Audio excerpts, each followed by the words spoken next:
എബ്രായ ലേഖനം 11-ാം അധ്യായത്തിലെ 8-ാമത്തെ വാക്യമുണ്ട്. അബ്രഹാം വിളിക്കപ്പെട്ടാറെ അനുസരിച്ച്, വിശ്വാസത്താൽ അബ്രഹാം തനിക്ക് അവകാശമായി കിട്ടുവാനെന്ന ദേശത്തേക്ക് യാത്രയാകുവാൻ വിളിക്കപ്പെട്ടാറെ അനുസരിച്ച് എവിടേക്ക് പോകുന്നു എന്നറിയാതെ പുറപ്പെട്ടു. ഞാനൊരു കാര്യം പറയാം, നിന്നെ വിളിച്ച ദൈവം വിശ്വസ്തന. എത്ര പേർക്ക് അതിന് ആമീൻ പറയാൻ പറ്റും? അവൻ നിന്നെ കുരുക്കിൽ കൊണ്ട് കയറ്റത്തില്ല. ധൈര്യമായി അവനെ അനുസരിച്ചോ, നീ എത്തേണ്ടിടത്ത് എത്തിയിരിക്കും. അബ്രഹാമിന് ഒരു കാര്യം അറിയാം, ദൈവത്തെ അനുസരിക്കുന്ന ഞാൻ പരാജയപ്പെടുകയില്ല, ദൈവത്തെ അനുസരിക്കുന്ന ഞാൻ തകരുകയില്ല, ദൈവത്തെ അനുസരിക്കുന്ന ഞാൻ അനുഗ്രഹിക്കപ്പെടും. ഈ അനുസരണത്തിൻ്റെ ഓരോ ലെവലിലോട്ട് നമ്മൾ കയറും തോറും ഹല്ലേലൂയ നമ്മുടെ അനുഗ്രഹത്തിൻ്റെ ലെവലും മാറാൻ തുടങ്ങും. അതുകൂടെ പറഞ്ഞിട്ട് ഞാൻ നൃത്തം ചെയ്യുന്നവരുടെ നിരയിലെത്തുമെന്നൊരു ദൂതിലോട്ട് വരാൻ പോവാം. ഹല്ലേലൂയ. അത് ഇന്ന് ഈ സഭയോടുള്ളൊരു പ്രവചന ദൂതൂടാ. ഉൽപ്പത്തി പുസ്തകം 22-ാം അധ്യായത്തിൻ്റെ 2-ാമത്തെ വാക്യം നമുക്കൊന്ന് വായിക്കാം. ഉൽപ്പത്തി പുസ്തകം 22-ാം അധ്യായത്തിൻ്റെ 2-ാമത്തെ വാക്യം. അപ്പോൾ അവൻ, നിന്റെ മകനെ നീ സ്നേഹിക്കുന്ന നിന്റെ ഏകജാതനായ ഇസ്ഹാക്കിനെ തന്നെ കൂട്ടിക്കൊണ്ട് മോറിയ ദേശത്ത് എന്ന് അവിടെ ഞാൻ നിന്നോട് കൽപ്പിക്കുന്ന ഒരു മലയിൽ അവനെ ഹോമയാഗം കഴിക്കാമെന്ന് അരുളി ചെയ്തു. മതി, നിങ്ങൾ എന്നെ ഇനി ശ്രദ്ധിച്ചാൽ മാത്രം മതി. ആ ഭാഗം അനുസരണം എന്നുള്ള പദത്തെ ഒന്ന് മനസ്സിലാക്കാൻ തന്നിട്ട് ഞാൻ അടുത്ത ഭാഗത്തേക്ക് വരാം. അബ്രഹാമിനോട് ദൈവം പറയുകയാണ്, നിന്റെ മകനെയും കൊണ്ട് നീ മോറിയ മലയിൽ കൊണ്ട് യാഗം കഴിക്കണം. സാറയോട് ചോദിക്കാതെ ദൈവത്തെ അനുസരിച്ച് അബ്രഹാം ആ കാര്യം ചെയ്യാൻ പോവാ. നിങ്ങളൊരു കാര്യം മാത്രം പഠിക്കണം, ദൈവത്തെ അനുസരിക്കുന്നവൻ്റെ അകത്ത് ഉറപ്പായിട്ട് വിശ്വാസമുണ്ട്. ഈ അബ്രഹാം യാത്ര ചെയ്ത് മോറിയാമല കണ്ടു. താഴേന്ന് ബാല്യക്കാരോട് പറയുന്നൊരു കാര്യമുണ്ട്, ഞാനും ബാലനും അവിടുത്തോളം പോയി ആരാധന കഴിച്ചിട്ട് മടങ്ങി വരാം. അബ്രഹാമിനോട് ദൈവം പറഞ്ഞത് മോനെ അവിടെ യാഗമാക്കണമെന്നാണ്. പക്ഷെ അബ്രഹാമിൻ്റെ വിശ്വാസം പറയുക, ഞാനും ബാലനും അവിടുത്തോളം പോയി ആരാധിച്ചു തിരിച്ചു വരാം.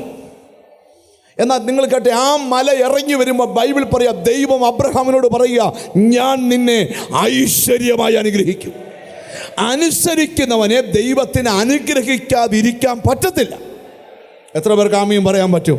ഞാനൊരു വെളിപ്പാടൂടെ പറയാം, ചിലരെ തെരഞ്ഞു പിടിച്ച് ഈ ദിവസങ്ങളിൽ ദൈവം അനുഗ്രഹിക്കും. നിന്റെ കുടുംബത്തെ തെരഞ്ഞു പിടിച്ച് നിന്റെ രക്തബന്ധങ്ങളുടെ നടുവിൽ വെച്ച് നിനക്കൊരു അഭിവൃദ്ധി തരാൻ പോവുക. നീ അഭിവൃദ്ധി പ്രാപിക്കാൻ പോവുക. ഇനി അടുത്ത ദൂതാണ്, നിന്നെ ദൈവം നൃത്തം ചെയ്യുന്നവരുടെ നിരയിൽ നിർത്തും. സ്തോത്രം. ഉള്ളിൻ്റെ ഉള്ളിൽ, ഞാൻ ഇനി വചന വെളിപ്പാടില്ല, ഉള്ളിൻ്റെ ഉള്ളിൽ പൊട്ടാത്ത നിരാശകളും പൊട്ടാത്ത ദുഃഖങ്ങളുമൊക്കെ ഇന്നത്തെ പ്രാർത്ഥനയെ പൊട്ടും. നിനക്ക് നൃത്തം ചെയ്യാനുള്ള വക ദൈവം ഈ ദിവസങ്ങളിൽ തരാൻ പോവാ. വർഷങ്ങൾ കൊണ്ട് നിന്റെ മനസ്സിനെ കലങ്ങി മറിഞ്ഞ കടല് പോലെ തകർത്തു കളഞ്ഞ ദുഷ്ടശക്തികളുടെ മുമ്പിൽ ദൈവം പറയുകയാണ്, നീ നൃത്തം ചെയ്യുന്നവരുടെ നിരയിൽ നിൽക്കാൻ സമയമായി. എത്ര പേർ അതിന് ആമീൻ പറയും?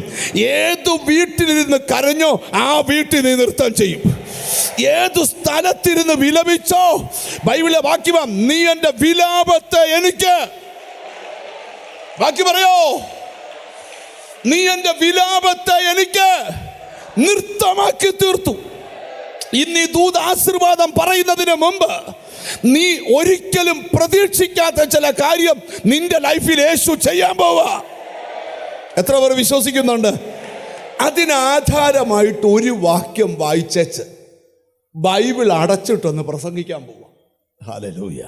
ഒറ്റ വാക്യം ആവശ്യമുള്ളെന്ന് പറയാൻ. പുറപ്പാട് പുസ്തകത്തിൽ നിന്ന് ആ വാക്യം, ഹല്ലേലൂയ, പുറപ്പാട് പുസ്തകം, ഹല്ലേലൂയ, 15-ാം അധ്യായം 20-21 വാക്യങ്ങൾ. അഹ്റോന്റെ സഹോദരി മിരിയാം എന്ന പ്രവാചകി കയ്യിൽ തപ്പെടുത്തു. സ്ത്രീകളെല്ലാവരും തപ്പുകളോടും നൃത്തങ്ങളോടും കൂടെ അവളുടെ പിന്നാലെ ചെന്നു. മിരിയാം അവളോട് പ്രതിഗാനമായി ചൊല്ലിയത്, യഹോവയ്ക്ക് പാട്ടുപാടുവീൻ, അവൻ മഹോന്നതൻ, കുതിരയെയും അതിന്മേൽ ഇരുന്നവനെയും അവൻ കടലിൽ തള്ളിയിട്ടിരിക്കുന്നു. ഇവിടെ നൃത്തം ചെയ്യുന്ന ഒരു കൂട്ടത്തെക്കുറിച്ചുള്ള ദൂത. സ്തോത്രം. നിങ്ങൾക്ക് വേദപുസ്തകം പഠിക്കുമ്പോൾ മനസ്സിലാകും, ഇസ്രായേൽ മക്കൾ മിസ്രയം എന്ന നുകത്തിൻ്റെ കീഴിലാക്കി. പുറപ്പാട് പുസ്തകം 1-ാം അധ്യായം പഠിക്കുമ്പോൾ അവിടെ കാണാൻ കഴിയുന്നുണ്ട്, മിസ്രയമ്യർ ഇസ്രായേൽ മക്കളുടെ ജീവിതം കയ്പാക്കി. അപ്പൊ ചിലരൊക്കെ വിചാരിച്ചാൽ ചിലരുടെയൊക്കെ ജീവിതം കയ്പാക്കാൻ പറ്റും. പക്ഷെ ദൈവം വിചാരിച്ചാൽ കഴിച്ച നിന്റെ ജീവിതം നൃത്തമാക്കാനും കഴിയും. ആമേൻ. ചിലർ പറയുന്നേ ഈ കയ്പ് മാറത്തില്ലെന്ന. അല്ല, ഇന്ന് ഞാൻ പ്രവചിക്കുക, ആരൊക്കെ നിന്നെ കയ്പിച്ചാലും ആ കയ്പിച്ചവരുടെ മുമ്പിൽ വെച്ചു തന്നെ നിന്നെ നൃത്തം ചെയ്യിക്കുന്നവരുടെ നിരയിൽ നിർത്താൻ കഴിവുള്ളൊരു ദൈവം ഇതിനകത്തുണ്ടെന്ന് മനസ്സിലാകുന്നവർക്കായി ദൈവത്തിന് സ്തോത്രം ചെയ്യുക. ജീവിതം കഴിച്ച ധാരാളം പേരെ ഞാൻ കണ്ടിട്ടുണ്ട്. ഞാൻ ഒരിക്കൽ ഒരു രാജ്യം വിസിറ്റ് ചെയ്ത സമയത്ത്, സ്തോത്രം, ഒരു ഫാമിലി എന്നെ കാണാനായിട്ട് വന്നു. അവര് കോഴഞ്ചേരിക്കും പത്തനംതിട്ടയ്ക്കും ഇടയ്ക്ക് കോഴഞ്ചേരിക്കും തിരുവല്ലയ്ക്കും ഇടയ്ക്ക് പുല്ലാട് എന്ന് പറയുന്ന സ്ഥലത്ത് ഉള്ളൊരു ഫാമിലിയാണ്. അവരെന്നെ കാണാൻ വന്നപ്പോൾ അവർ എന്നെ അവരുടെ വീട്ടിൽ കൊണ്ടുപോയി പ്രാർത്ഥിക്കാനായിട്ട്. അദ്ദേഹം ഒരു വലിയ ബിസിനസ്സുകാരനാണ്. അദ്ദേഹത്തിൻ്റെ ഭാര്യ നല്ല ഒരു ആത്മീക പൈതൃകമുള്ള കുടുംബത്തിൽ ജനിച്ചു വളർന്ന മോളാണ്. അവർ വിവാഹം കഴിച്ചിട്ട് 13 വർഷങ്ങളായി. 13 വർഷത്തിനിടയിൽ 6 പ്രാവശ്യം ആ സ്ത്രീ ഗർഭസ്ഥയായി.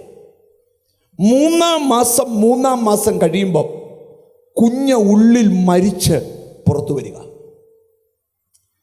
അവര് പ്രാർത്ഥനയിൽ ഇതൊന്നും അറിയാതെ ദൈവം ചില കാര്യങ്ങൾ ഇടപെട്ടപ്പം രണ്ടുപേരും വാവിട്ട് കരഞ്ഞ്, ഞാൻ ഇരിക്കുന്ന ഒരു ചെയറിലായിരുന്നു, പക്ഷെ അവരെല്ലാം മുട്ടുകുത്തി, ഞാനും ചെയറിൽ നിറങ്ങി മുട്ടുകുത്തി. ആ റൂമിലൊരു കൂട്ട നിലവിളി ഉയർന്നു. എനിക്ക് മനസ്സിലായി അവരനുഭവിച്ച കയ്പ് ഭയങ്കര. അതെല്ലാം കഴിഞ്ഞ് ഇവരെന്നോട് എല്ലാ കാര്യങ്ങളും വിവരിച്ചു പറഞ്ഞു. ട്രീറ്റ്മെൻറ്റുകളെല്ലാം ചെയ്തു. എല്ലാവരും ഒടുവിൽ പറഞ്ഞു, ഈ ജന്മത്തിൽ നിനക്കൊരു കുഞ്ഞിനെ പ്രതീക്ഷിക്കണ്ട. ആ എല്ലാ ഫയൽ, ഒരു കെട്ട് ഫയൽ അവരെന്നോട് പറഞ്ഞു, 1,90,00,000 രൂപയ്ക്കടുത്ത് കുഞ്ഞിൻ്റെ ട്രീറ്റ്മെൻറ്റിന് വേണ്ടി മാത്രം ഞങ്ങൾ ചെലവാക്കി. ഞങ്ങളുടെ ജീവിതം, ഞങ്ങളുടെ ബന്ധുക്കൾക്ക്. അവൻ എന്നോട് പറയാം, എൻ്റെ ചേട്ടന് 4 പിള്ളേർ, എൻ്റെ അനിയന് സ്തോത്രം 3 പിള്ളേർ. ചിലർക്ക് കുഞ്ഞുങ്ങളില്ലേ, അവരുടെ മനസ്സിനെ ചിലപ്പോൾ അധികം ബാധിക്കത്തില്ലായിരിക്കാം, പക്ഷെ ചിലർക്കത് ഭയങ്കരമായിട്ട് ബാധിക്കും. സ്തോത്രം. കുഞ്ഞുങ്ങളില്ലാതെ ഹാപ്പി ആയിട്ട് ജീവിക്കുന്ന എത്രയോ ഫാമിലി എനിക്കറിയാം. അവർ ദൈവം തരാൻ തീരുമാനിച്ചിട്ടില്ല, വേണ്ട. ചിലപ്പോൾ ഞങ്ങളിലാണ് ഇങ്ങനെ ജീവിക്കാനായിരിക്കും കർത്താവ് തീരുമാനിച്ചിരിക്കുന്നത്. ഭയങ്കര ഹാപ്പി ആയിട്ട് ഞാൻ കണ്ടിട്ടുണ്ട്. അല്ലേ? എന്നാൽ എൻ്റെ മനസ്സിനെപ്പോലും പിടിച്ചു കുലുക്കി. ആ വൈഫ് കൈകൂപ്പിക്കൊണ്ട് എന്നോട് ചോദിച്ചു, എൻ്റെ ഈ കയ്പ് എന്നെങ്കിലും മാറുമോ? Glory to God. ഞാൻ ആ വീട്ടിൽ നിറങ്ങിട്ടും എൻ്റെ നെഞ്ചത്ത് ആ ശബ്ദം ഇടിമുഴക്കിക്കൊണ്ടിരുന്നു. ആ രാത്രി ഞാൻ ഉറങ്ങുമ്പോൾ എന്നോട് ദൈവം പറഞ്ഞു, നീ അവരോട് രാത്രി വിളിച്ചു പറയണം, എൻ്റെ പേര് സൈന്യങ്ങളുടെ യഹോവയെന്നാണെന്ന് പറയണമെന്ന്. ഞാൻ രാത്രി UK രാത്രിയിൽ പാതിരാത്രി ഉറങ്ങിക്കിടന്നവൻ്റെ വീട്ടിൽ വിളിച്ചു പറഞ്ഞു, എന്നോട് ഈ ചെന്ന ഭാഷ വിളിച്ചേ, ദൈവം ഇപ്പം എൻ്റെ അടുക്ക ഒന്നിച്ച് പറഞ്ഞു, എൻ്റെ പേര് സൈന്യങ്ങളുടെ യഹോവയെന്ന എൻ്റെ പേരെന്ന് നിങ്ങളോടൊന്ന് പറഞ്ഞേക്കാൻ പറഞ്ഞു. എന്നാൽ ഇന്ന് അനിപ്പാസ്റ്റ് സ്റ്റേജിൽ ആ കുടുംബത്തിൻ്റെ സാക്ഷ്യം പറയുമ്പോൾ അവൻ 3 കുഞ്ഞുങ്ങളുടെ അപ്പനാ. Glory to God. ഞാൻ എന്തിനാ ഇത് പറയുന്നത്? കയ്പ് കൊണ്ടുവരാൻ ആർക്കും കഴിയും. ആ കയ്പിനെ മധുരമാക്കാൻ ദൈവത്തിന് കഴിയും. ഇന്ന് ഇവിടെ ഇരിക്കുന്ന ചിലരോട് ഞാൻ പ്രവചിച്ചു പറയുക, ആർക്കും മാറ്റാൻ വയ്യാത്ത കയ്പ് ചില ജീവിതത്തിൽ നിന്ന് എൻ്റെ ദൈവം ഒപ്പിയെടുക്കാൻ പോകുകയാ. നിന്നെ നൃത്തം ചെയ്യുന്നവരുടെ നിരയിൽ പിന്നെ ഇസ്രായേൽ മക്കൾക്ക് ആകെയുള്ളൊരു ആശ്വാസം, അവർക്കൊരു പ്രവചനം കിടപ്പുണ്ട്. എന്തുവാ പ്രവചനം എന്ന് കേട്ടോ? നിങ്ങൾ സ്വന്തമല്ലാത്ത ദേശത്തേക്ക് പോകുമെന്ന് ദൈവം പറഞ്ഞു. 400 സംവത്സരം കഴിയുമ്പം 4ാം തലമുറയിൽ നിന്ന് ഒരുത്തൻ എഴുന്നേക്കും. അവൻ തൻ്റെ ജനത്തെ മടക്കിക്കൊണ്ടുവരും. എല്ലാവരും വെയിറ്റ് ചെയ്യുക, ഈ കയ്പ് മാറ്റാൻ ആരാ ഒരു 4ാം തലമുറക്കാരൻ. ഹല്ലേലൂയ. അങ്ങനെയാണ് പുറപ്പാട് പുസ്തകം 2-ാം അധ്യായത്തിൽ മോശ എന്ന ദൈവ മനുഷ്യൻ ജനിച്ചു വീഴുക. ഹല്ലേലൂയ. നിങ്ങൾക്കറിയാമോ, ജനിച്ച് വീണപ്പം വീട്ടിൽ വളർത്താൻ വയ്യാത്ത സാഹചര്യമാണ്. ബൈബിളിലുണ്ട്, ഒരു നദിക്കകത്ത് പെട്ടകത്തിൽ കൊണ്ടുവച്ചിട്ട് അവൻ്റെ പെങ്ങൾ ചോദിക്കുകയാണ്, അവൻ എന്തു ഭവിക്കുമെന്ന് കാണാൻ അവൻ്റെ പെങ്ങൾ ദൂരത്ത് നിന്നു. ആകപ്പാടെ പിടിച്ചു കയറാനുള്ളൊരു കച്ചിത്തുരുമ്പ, അതും തീരാൻ പോവുകയാണോ? മിരിയാമേ, നിനക്കറിയാത്ത പദ്ധതി ദൈവത്തിൻ്റെ കയ്യിലുണ്ട്. ഞാൻ ഇന്ന് ഇവിടെ ഇരിക്കുന്ന ചിലരോട് ദൂത് പറയുക, എന്നും നീ വിലപിച്ചുകൊണ്ട് നടക്കണ്ട. നിന്നെ നൃത്തം ചെയ്യുന്നവരുടെ നിരയിൽ എൻ്റെ ദൈവത്തിന് നിർത്താൻ ആഗ്രഹമുണ്ട്.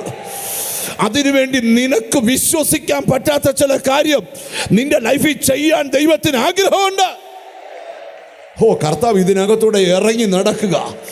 എന്നോട് ദൈവത്തിൻ്റെ ആത്മാവ് ദൂത് പറയുന്നു, ഏതു സ്ഥലത്തിരുന്ന് നിലവിളിച്ചോ ആ സ്ഥലത്തിരുന്ന്